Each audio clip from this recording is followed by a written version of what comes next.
Taking vitamin D supplements can help improve bone health, and now new research shows vitamin D may help prevent diabetes. Dr. Kumar joins us to talk more about this. Good morning, Dr. Kumar. How are you? Doing well, Matt. It's good to see you. Likewise, this is specific to pre-diabetes, not full-blown diabetics. That's right. So there was an interesting study. There was 3 studies, actually, that kind of show there may be some marginal benefit, but there was a meta-analysis in the Annals of Internal Medicine, which is a quality journal, that suggested after studying 4,000 patients that in pre-diabetics, people that have a blood sugar over 100 but don't really qualify for type 2 diabetes, that supplementing with vitamin D with as low units as 4,000 international units a day could perhaps stave off full-blown type 2 diabetes. Oh, for those who may not even be aware that they are vitamin D deficient or fall into the pre-diabetic range, what is a pre-diabetic?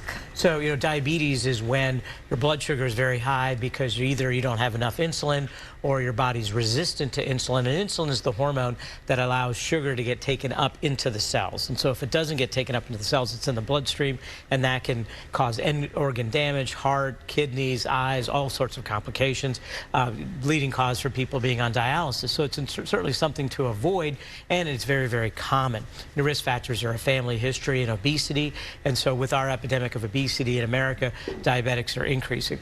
And so before you get to diabetes, you get to this pre-diabetic stage where your sugars start going up above 100, but you don't have full-blown diabetes yet. You don't have that end organ damage yet. You're not at risk of that. But those that are pre-diabetic, there's 100 million Americans that qualify, they can go on to get diabetes. And what this suggests is that along with exercise and diet, that checking your vitamin D levels can have a trend towards staving it off.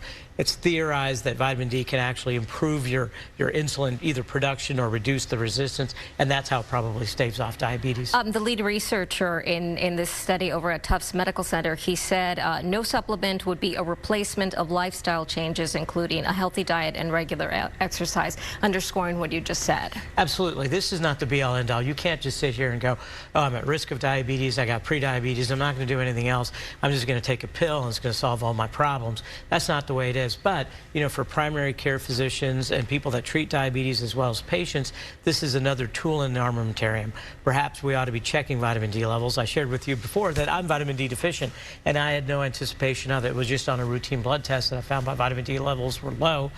I don't have pre-diabetes. However, I have a strong family history of diabetes, and certainly I supplement with vitamin D.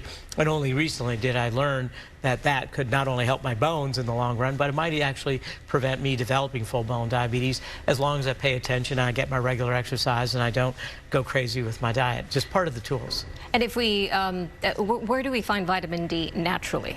It's in sunlight, right? And that's, as we get further and further away from the equator, the prevalence of vitamin D deficiency increases. And so here in North America, vitamin D deficiency is a lot more common than we realize. And many of us, like myself, might be vitamin D deficient and don't know it. And that might be contributing to your blood sugars being a little bit elevated.